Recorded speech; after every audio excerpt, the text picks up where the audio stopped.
बड़ शान सान पकित ये तो पाई छ कि मेरी गली यूं की वही होगा यम साथ इसमें तराश का सेग्रीगेट ये तो खार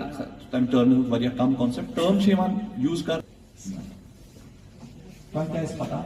वन वो सिर्फ ज कैटेगरीज यमान फटस बदला गोल्ड च पाई वेस्ट ड्राई वेस्ट दयम छु वेट वेस्ट त्रयम छु ड्राई वेस्ट का छे बना उसको से कर पोज न बारे मैं तो काम प्रिंसिपल 21 लाख में मानता ये कोशिश करता है सुखेनी के सुगो ड्राई वेस्ट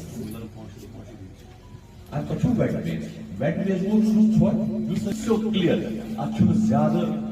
दी बुच है गमत तम पर त्राबु पुलिस रोड पे सु खेया कि सु त्राई आले अगर गल एक लक्ष रेडी लगे तुम काट लगे अब ये रियलाइज कि गस को करान छु करान के वो रियलाइज कि उसके बाद क्या है प्रोग्राम मुनक्कद किया गया था अंडर सर्च भारत और हमें भी यहाँ पे इनवाइट किया गया था और हमें यहाँ पे ये अवेयरनेस मिलती है कि हम वेस्ट को सेग्रीगेट कैसे करें, सेग्रीगेशन ऑफ वेस्ट कितना ज़रूरी है हमारे लिए। और हमें यहाँ पे ये बताया गया है कि डिफरेंट कलर्स ऑफ जो डस्टबिन हैं हमें उनमें वेस्ट किस हिसाब से डालना चाहिए, like wet waste, dry waste, hazardous waste और सैनिटरी वेस्ट। तो हमें ये पता चलता है कि सेग्रीगेशन ऑफ वेस्ट बहुत ही ज़्यादा ज़रूरी है। अगर हम इस वेस्ट को हम घर में भी ऐसे ही सेग्रीगेट कर सकते हैं, म्यूनसिपल काउंसिल को हम सेग्रीगेट घर से ही करके दे वेस्ट, तो हमें हमारा एनवायरनमेंट जो है वो बहुत ही ज़्यादा क्लीन हो सकता है और म्यूनसिपल काउंसिल वाले जो है उनको भी बहुत ही ज़्यादा चैलेंज का फेस नहीं करना पड़ेगा वहाँ पे, तो वो भी वहाँ से अच्छे से वो कर सकते हैं और बहुत ही ज़्यादा इससे क्या होता है एनवायरनमेंट जो होता है क्लीन हो जाता है। ये housing and urban development department ये कैपेसिटी बिल्डिंग सेशंस ऑर्गेनाइज करवा रही है डिस्ट्रिक्ट वाइज। हम डिस्ट्रिक्ट्स में जाकर सभी यूएलबीज़ के स्टाफ को बुला रहे हैं और उनको कोशिश कर रहे हैं कि उनको अवेयरनेस दें कि ये जो सोर्स सेग्रीगेशन की हम बात कर रहे हैं, आजकल जगह जगह पे बात हो रही है कि सेग्रीगेट करके कचरा रखना है, क्यों सेग्रीगेशन ज़रूरी है, इससे फ़ायदे क्या हैं, उसके बारे में हम बात कर रहे हैं। हम बात करते हैं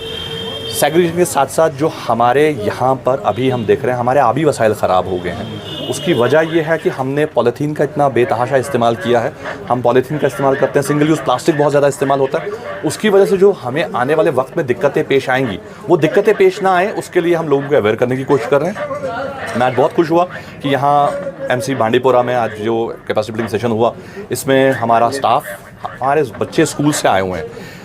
बच्चों का सबसे अच्छा मुझे ये लगता है कि ये बच्चे हैं जो आने वाले वक्त के लिए तैयार हो रहे हैं। अगर हम इनकी कैपेसिटी बिल्डिंग कर पाएँ, अगर हम इनको समझा पाएँ, हालांकि ये हमसे बहुत ज़्यादा समझदार है, लेकिन अगर हम इनको थोड़ा समझा पाएँ कि हमें कैसे काम करना है, स्ट्रैटेजी क्या इस्तेमाल करनी है, वो स्ट्रैटेजी अगर इनको समझ आ गई तो हम आने वाले वक्त में अपने इस जम्मू कश्मीर को बचा पाएंगे। क्योंकि आने वाला वक्त जो ये कचरे का मसला है ये बहुत बढ़ रहा है। आपने भी देखा होगा जगह जगह लैंडफिल्स इतने बड़े हो चुके हैं और आपने अभी सुना होगा कि यहाँ पर हमारा प्लांट्स जो है उनको आउटसोर्स कर दिया गया है। अब जो कचरा निकलेगा, अगर सोर्स सेग्रीगेशन घरों से होगी, सूखा कल अलग और गीला अलग निकलेगा, तो गीला सीधा जाएगा कंपोस्ट पिट्स के लिए, जहाँ पर उसका मैन्योर तैयार किया जाएगा। गवर्नमेंट का प्लान ये भी है कि मैन्योर बनाने के बाद इस मैन्योर का क्या करें, हालांकि ऑर्गेनिक मैन्योर निकल रहा है, इसके लिए एक MOU साइन होगा with horticulture and agriculture department, जहाँ पर ये मैन्योर यूज़ किया जाएगा। और इसके अलावा जो सूखा कचरा निकलेगा उसके लिए हमारा प्लांट्स पर ये प्रोसेस होगा, इसकी बेल्स बनेंगी, फॉरवर्ड लिंकेज में जाएगा, जहां पर ये रिसाइकल होकर नए चीज़ों में आ जाएगा। जैसा कि आप देख रहे हैं आजकल डस्टबिन, प्लास्टिक का फर्नीचर, खिलौने जो बनते हैं वो इसी कचरे से बनते हैं। अगर इस चीज़ पर हम थोड़ा सा ध्यान दें कि हमें सोर्स सेग्रीगेशन करनी है, घरों से हम हमारी जो रिस्पॉन्सिबिलिटी है वो निभाएं, तो डिपार्टमेंट उसमें आपकी पूरी सहायता करेगा।